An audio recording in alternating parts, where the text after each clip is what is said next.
15 years, the record has stood. The longest jump ever, made by Bob Beamon. This man, Carl Lewis, dreams of breaking that record. Can he do it? Dick Schaap, with the drama and the dream of the perfect jump. Breaking the long jump record. As Dick Schaap tells us, it's a singular record, an almost mystical goal for Carl Lewis and for the man who set the record 15 years ago. Mexico City, October 18th, 1968. Bob Beamon starts his approach slowly, gathering momentum, his strides stretching out, 19 of them. The last step, long and piston-like. His right foot pounding the takeoff board perfectly, driving himself up, up, up. His mind goes blank. His hearing deserts him. The stadium is silent. He hangs in the air, it seems, forever. When he comes down, his heels strike the sand with such force, he bounds on one hop like an airplane harshly landed right out of the pit.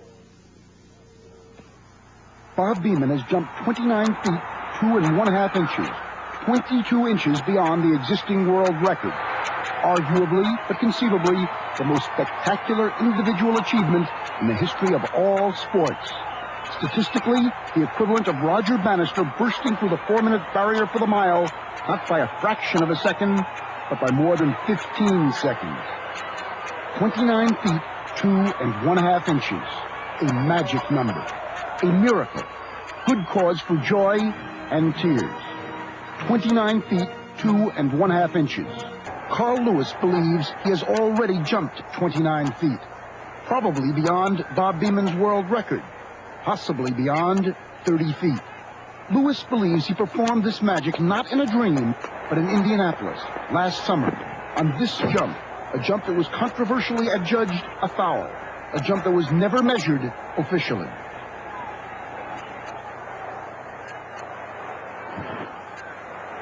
Did Lewis jump more than 29 feet, 2 1/2 inches? Will Lewis jump more than 29 feet, 2 1/2 inches?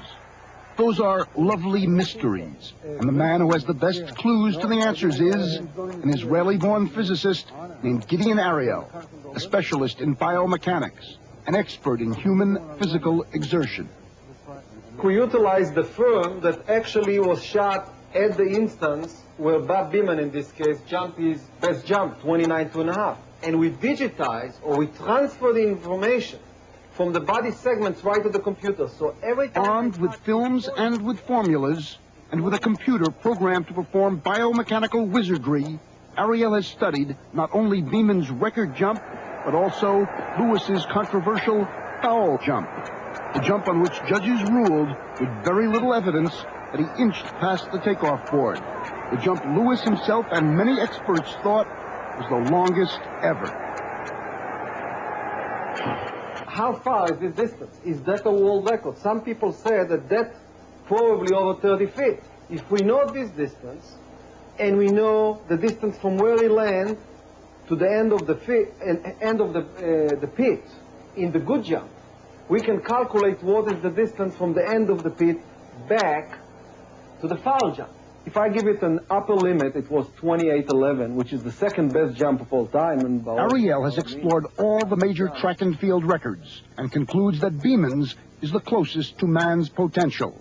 Theoretically within 3 or 4 inches of the absolute limit, the point where physical damage is inevitable, the point that Carl Lewis is aiming for. That's where his injury is very close. I think if he will produce a jump that will go close to 30 feet, he might tear up his ligament, or tear up his bone, or tear up his some tissue. I hope he's wrong.